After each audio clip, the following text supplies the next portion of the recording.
오늘 본문은 이스라엘이 바산 왕 옥과의 전쟁과 승리로 얻은 요단 동편의 경계에 대해 기록하고 있습니다. 헤스본 왕 시온과의 전쟁에서 승리한 이스라엘이 가나안으로 바로 가지 않고 방향을 바꾸어 바산으로 향하고 있다고 1절에 기록하고 있습니다. 당시 요단 동편에는 야복강을 경계로 아모리 족속의 두 왕국이 있었습니다. 헤스본을 중심으로 시온이 통치하는 아모리 남왕국과 바산을 중심으로 옥이 통치하는 아모리 북왕국이 있었습니다. 시온의 남왕국을 점령한 이스라엘 군대가 이제 북왕국인 바산을 향해 가고 있습니다. 왜 이스라엘은 가나안으로 바로 가지 않고 바산을 향해 가고 있는 것입니까? 먼저 바산은 이스라엘이 가나안으로 들어가기 위해 점령하지 않으면 안 되는 지역이었기 때문입니다. 요단 동편을 완벽하게 점령하지 않고 가나안으로 들어간다면 이스라엘은 언제 쳐들어올지 모르는 바산을 경계하며 전쟁을 치러야 하는 어려움에 처하게 됩니다. 그래서 가나안에 들어가기 전에 먼저 정리함으로써 가나안 정복을 하는데 어려움이 없게 하려 한 것입니다. 또 다른 이유는 바산이 비옥하고 광활한 고원지대이기 때문입니다. 이는 목축업을 하기에 아주 좋은 조건을 갖추고 있었기에 그 땅을 정복하려 한 것입니다. 그때 바산 옥이 자신들을 향해 오고 있는 이스라엘과 싸우기 위해 에드레이로 마중 나옵니다. 아마 이스라엘과 시온의 전쟁에 대한 소식을 들었을 것입니다. 그럼에도 이스라엘과 싸우기 위해 마중 나옵니다. 이들이 마중 나온 이유가 무엇입니까? 그곳에서 이스라엘을 쳐서 바산으로 들어오지 못하게 하기 위해 마중 나간 것으로 보여집니다. 바산왕 옥의 이런 행동은 자신들이 이스라엘과 싸워 충분히 이길 수 있다고 생각했기 때문에 보인 행동입니다. 그가 왜 이렇게 생각한 것입니까? 바산왕 옥이 이스라엘과 함께 하시는 하나님에 대해 제대로 알지 못했기 때문에 나타난 행동이었습니다. 하나님의 능력을 알고 있었다면 할 수 없는 행동입니다.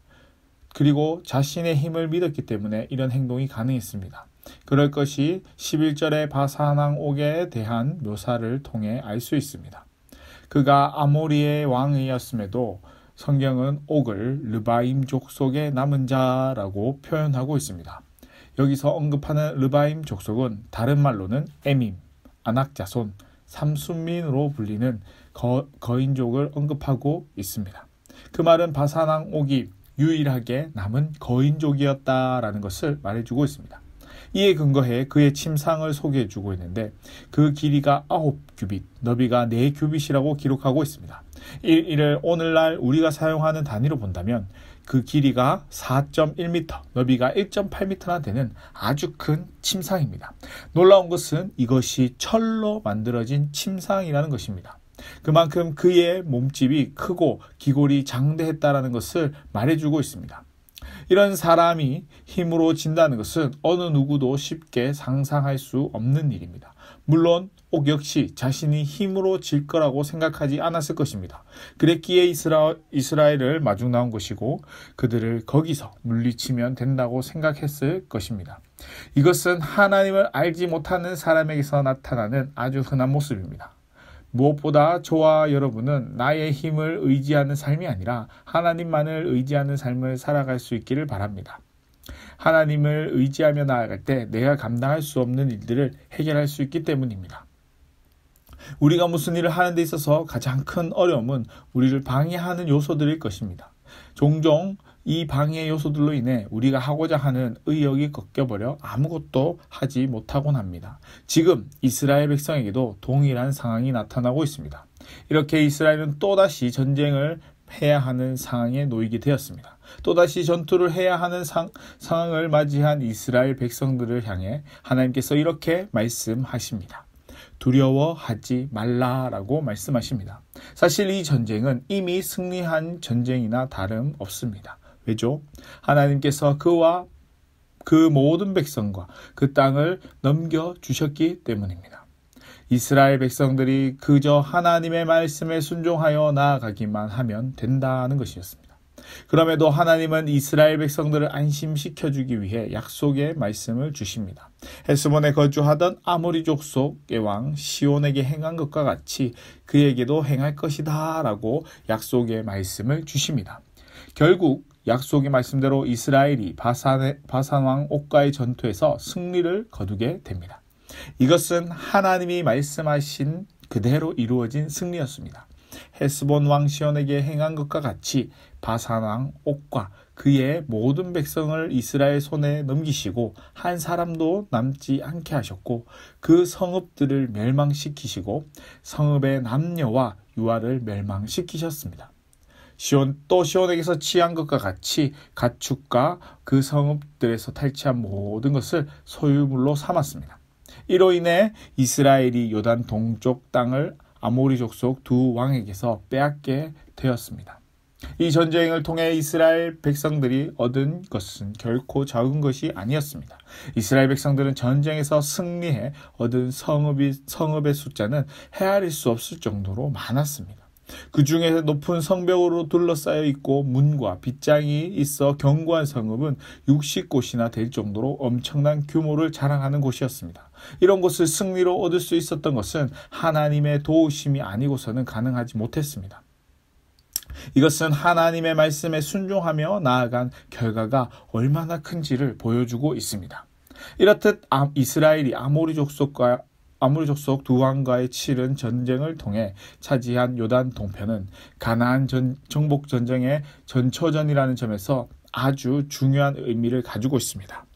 왜냐하면 이로써 이스라엘 백성들은 장차 정복 전쟁을 치르게 될 가나안 땅에서의 승리를 확신하게 되고 가나안의 다른 족속들이 이스라엘을 두렵게 여기게 되기 때문입니다. 이 모든 것이 하나님의 말씀을 의지하며 나아갔기 때문에 가능했다라는 것을 우리는 기억해야 합니다. 오늘 본문을 보아 알 수 있듯이 이스라엘 백성들은 계속되어지는 전쟁을 치러야 하는 상황에서도 불평과 원망의 소리를 내지 않았다라는 것입니다. 오히려 하나님의 말씀을 의지하여 순종하며 나아간 것을 살펴볼 수 있습니다. 이것은 하나님의 말씀을 온전히 믿고 의지하며 나아갈 때 좋은 결과를 가져온다라는 것을 알려주고 있습니다. 때문에 우리는 날마다 하나님을 의지하는 삶을 살아갈 수 있어야 합니다. 우리에게 찾아오는 어떤 어려움이 있다 할지라도 스스로 해결하기 위해 애쓰는 것이 아니라 하나님께 그 문제를 내어놓고 구할 수 있어야 합니다. 빌립보서 4장 6절에 바울은 빌립보 성도들을 향해 이렇게 말씀하고 있습니다. 아무것도 염려하지 말고 다만 모든 일에 기도와 간구로 너희 구할 것을 감사함으로 하나님께 아뢰라 라고 말씀하고 있습니다. 이는 나의 문제를 하나님께 내어놓고 맡기면 하나님께서 해결해 주신다라는 것을 말해주고 있습니다. 혹 아직도 내 안에 해결되지 않는 문제가 남아 있습니까? 하나님께 전부 내어놓고 맡길 수 있으시길 바랍니다.